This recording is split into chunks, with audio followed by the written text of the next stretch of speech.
4월의 새벽 5시 대구역 승강장에 선 제 손엔 낡은 보스턴백 하나만 들려 있었습니다. 67년을 살면서 처음 해보는 도망이었죠. 서울행 기차를 기다리며 저는 아직도 믿기지 않았습니다. 38년간 살던 집에서 그것도 며느리 때문에 쫓겨나듯 나오게 될 줄은요. 저는 최영숙이고 올해 67살입니다. 평생 남편 뒷바라지, 자식 뒷바라지하며 살아온 평범한 주부였죠. 남편은 6년 전 먼저 하늘나라로 가셨고 아들 하나, 딸 하나 키워 모두 출가시켰습니다. 딸은 서울로 시집가서 잘 살고 있고 문제는 아들이었습니다. 3년 전 갑자기 외국인 여자와 결혼하겠다고 나섰을 때 저는 하늘이 무너지는 줄 알았어요. 엄마, 사랑하는 사람이 생겼어요. 근데 베트남 사람이에요. 아들 재민이가 그렇게 말했을 때 저는 처음엔 농담인 줄 알았습니다. 우리 재민이가 35살이 되도록 결혼을 안 해서 쏙 썩이더니 이제 외국인을 데려온다니요. 베트남이라니? 그게 무슨 소리야? 너 지금 정신 있니? 외국인이라니 말도 안 돼. 제가 펄쩍 뛰었지만 아들은 단호했습니다. 엄마, 시대가 바뀌었어요. 지금은 국제 결혼도 흔한 일이고 뭐가 문제예요? 쯔엉은 정말 좋은 사람이에요. 쯔엉. 그게 며느리 이름이었습니다. 응우엔 티쯔엉. 28살의 베트남 여자였죠. 처음 만났을 때를 아직도 잊을 수가 없어요. 공항에서 아들과 함께 나타난 그 여자는 생각보다 훨씬 젊고 예뻤습니다. 까만 머리에 큰 눈, 하얀 피부.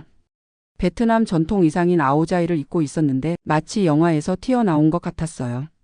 어머님, 안녕하세요. 저 쯔엉이에요. 더듬더듬 한국말로 인사를 하는데 발음이 영 어설펐습니다. 그래도 나름 한국말을 배워온 것 같아 조금은 마음이 놓였죠. 그래, 어서 와. 먼 길 오느라 고생했겠구나. 저도 어색하게 인사를 받았습니다. 아들이 행복해 보이니 일단은 받아들여야겠다 싶었어요. 결혼식은 조촐하게 치렀습니다. 쯔엉의 부모님은 베트남에서 오시지 못했고 저희 쪽 친척들만 모여서 예식을 했죠. 친척들의 수군거리는 소리가 들렸지만 저는 꾹 참았습니다. 어머, 영숙이네 아들이 결국 외국인을 데려왔네. 요즘 시대가 이렇지 뭐. 농촌에서는 흔한 일이래. 그래도 도시에서 이런 일이 생기다니. 결혼 초기에는 그럭저럭 잘 지냈습니다. 쯔엉은 나름대로 한국 생활에 적응하려고 노력했고 저도 며느리를 이해하려고 애썼죠. 매주 주말이면 집에 와서 청소도 돕고 김치 담그는 법도 배우려고 했습니다. 어머님, 이거 어떻게 해요? 쯔엉이 배추를 들고 물을 때마다 저는 차근차근 가르쳐 줬습니다. 손짓 발짓을 섞어가며 설명하니 그런 대로 알아듣는 것 같았어요. 하지만 행복한 시간은 오래가지 않았습니다. 결혼한 지 1년쯤 됐을 때 쯔엉이 임신을 했고 그때부터 본격적인 갈등이 시작됐죠. 어머님, 저 입덧 심해요. 베트남 음식 먹고 싶어요. 쯔엉이 한국 음식을 못 먹겠다고 하기 시작했습니다. 저는 며느리를 위해 베트남 음식을 만들어 주려고 했지만 쉽지 않았어요. 생전 처음 보는 향신료며 재료들.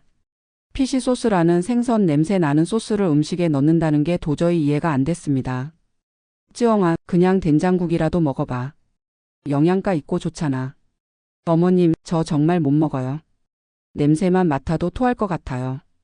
결국 쯔엉은 직접 베트남 음식을 해먹기 시작했고 우리 집 부엌은 낯선 냄새로 가득 찼습니다.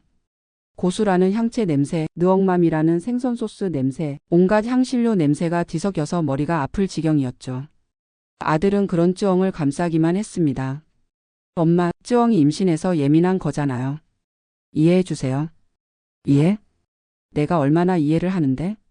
우리 집 부엌이 무슨 베트남 식당이 됐잖아. 엄마, 제발 좀 그만하세요. 쯔엉이한테 상처 주지 마세요.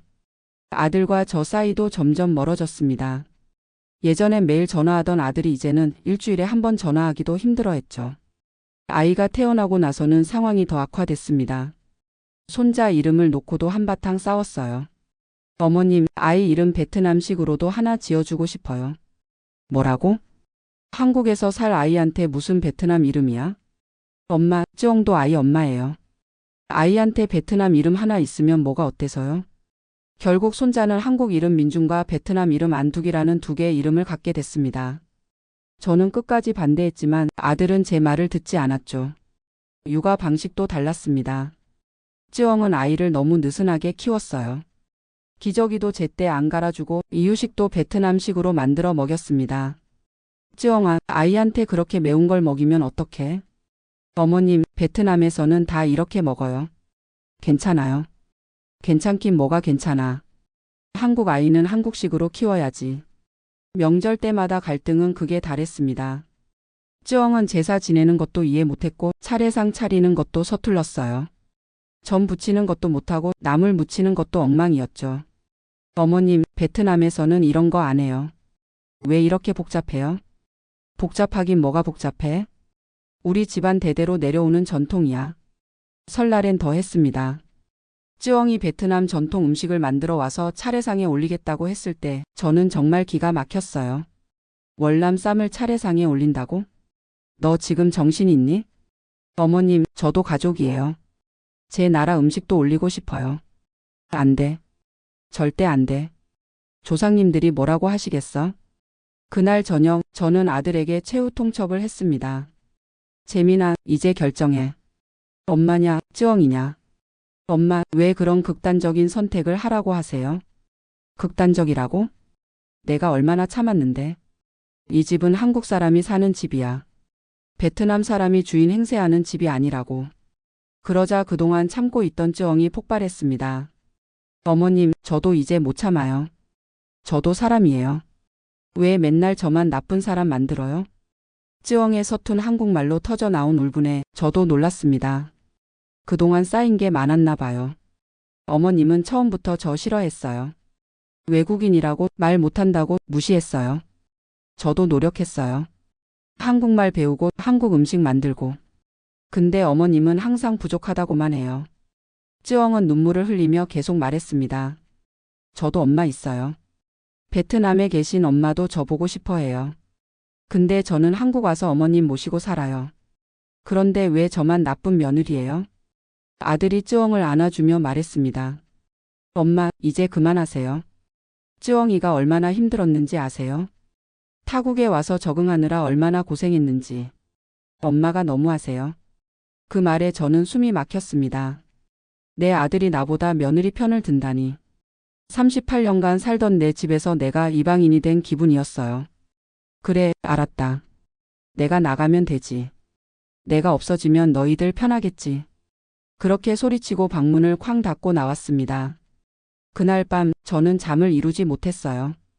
분하고 억울해서 눈물만 났죠. 새벽녘 저는 조용히 짐을 쌌습니다. 필요한 것만 보스턴 백에 넣고 몰래 집을 나왔어요.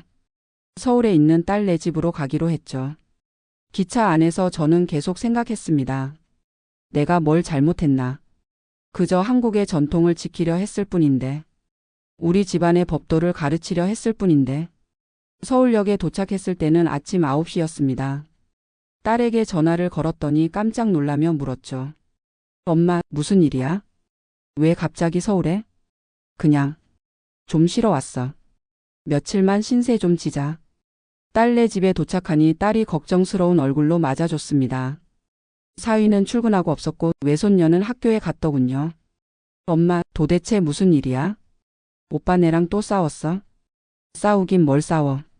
그냥 좀 답답해서 나왔어. 딸은 제 얼굴을 보더니 한숨을 쉬었습니다. 엄마, 또 쯔엉이 때문이지? 엄마가 너무 까다롭게 구는 거 아니야? 뭐? 너도 그 편 들 거야? 편 드는 게 아니라 엄마도 좀 시대에 맞게 생각을 바꿔야 한다는 거야. 요즘 국제 결혼 많잖아. 쯔엉이도 나름대로 적응하려고 노력하는데. 딸의 말에 저는 또 한 번 배신감을 느꼈습니다. 내 딸마저 내 마음을 몰라주다니. 너희들은 다 똑같구나. 엄마 마음은 아무도 모르고. 그렇게 딸네 집에서 일주일을 보냈습니다.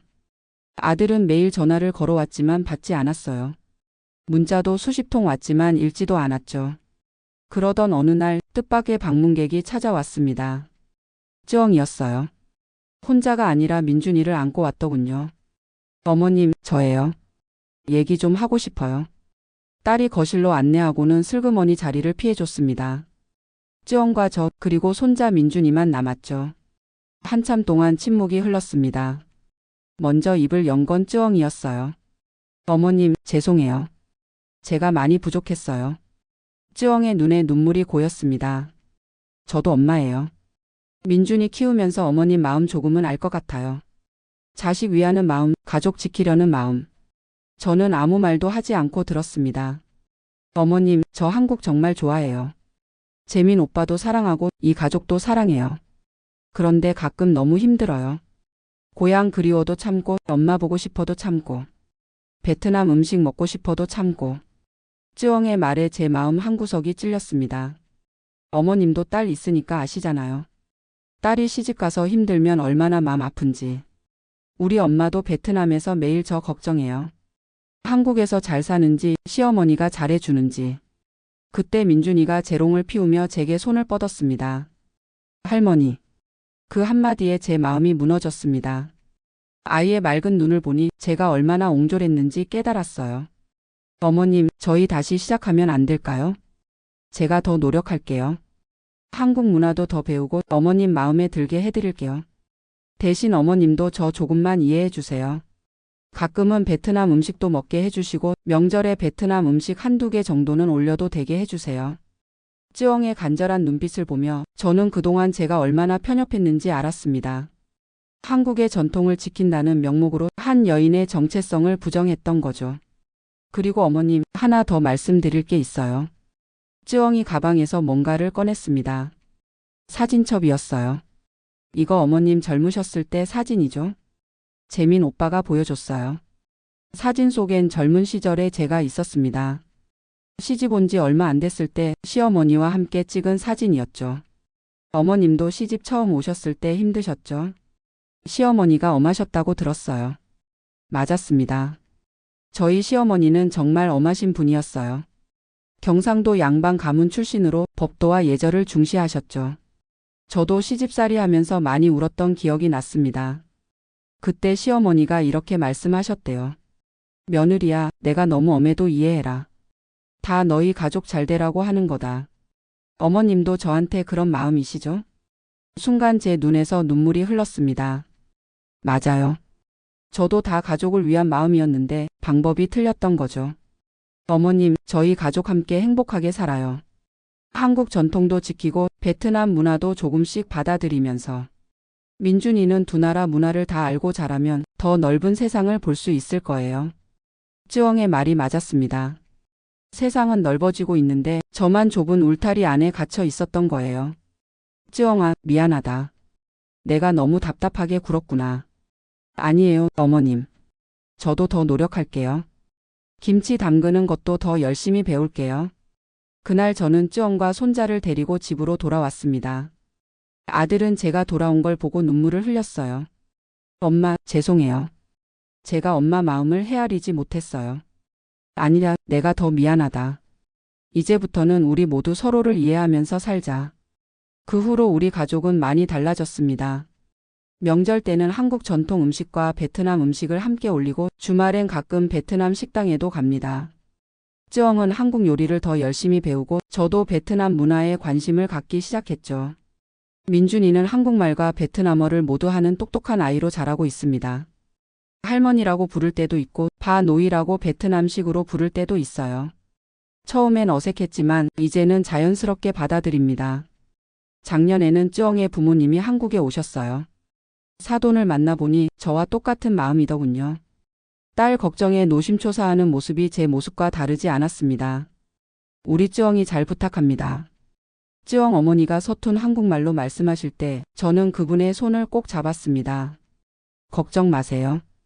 쯔엉이는 우리 가족이에요. 제가 잘 돌볼게요. 올해 설날 우리 집 차례상은 특별했습니다. 전통적인 차례 음식 옆에 베트남 만두인 방꾸온이 놓였고 떡국 옆엔 베트남 국수퍼가 있었죠. 조상님들도 이해해 주실 거라 믿습니다. 시대가 변하면 전통도 조금씩 변하는 거니까요. 며느리 때문에 집을 나갔던 제가 이제는 며느리 덕분에 더 넓은 세상을 보게 됐습니다. 외국인 며느리라고 거부했던 쯔엉이 이제는 제게 또 다른 딸이 되어 주었고요. 나이 67에 깨달았습니다. 가족이란 피로만 맺어지는 게 아니라 마음으로 맺어지는 거라는 걸. 전통이란 무조건 지키는 게 아니라 시대에 맞게 발전시켜 나가는 거라는 걸. 요즘 저는 베트남어를 배우고 있습니다. 쯔엉이 가르쳐 주는데 발음이 어려워서 쩔쩔맵니다. 하지만 재미있어요. 신짜오라고 인사하면 쯔엉이 환하게 웃거든요. 어머님, 발음 좋아지셨어요. 칭찬에 어깨가 으쓱해집니다. 이 나이에 새로운 걸 배우는 재미가 쏠쏠하네요. 며느리 때문에 집을 나갔던 시어머니. 그게 접니다. 충격적 결말이라고요? 네, 맞아요. 제 편견이 깨지고 새로운 가족의 의미를 발견한 것. 그보다 더 충격적인 결말이 있을까요? 이제 우리 집은 김치 냄새와 느엉맘 냄새가 사이좋게 공존합니다. 한복과 아오자이가 나란히 걸려있고 제사상엔 동서양의 음식이 조화를 이루죠. 민준이가 자라서 묻는다면 자랑스럽게 말해줄 겁니다. 우리 집은 한국과 베트남 두 나라의 문화가 어우러진 특별한 가족이란다. 할머니도 처음엔 어려웠지만 이제는 그게 우리 가족의 축복인 걸 안단다. 외국인 며느리. 처음엔 받아들이기 힘들었지만 이제는 우리 가족의 보물입니다. 시어머니인 저를 며느리가 변화시켰고 그 변화가 온 가족을 행복하게 만들었으니까요. 이게 제 이야기입니다. 구시대적 시어머니에서 글로벌 할머니로 거듭난 최영숙의 이야기.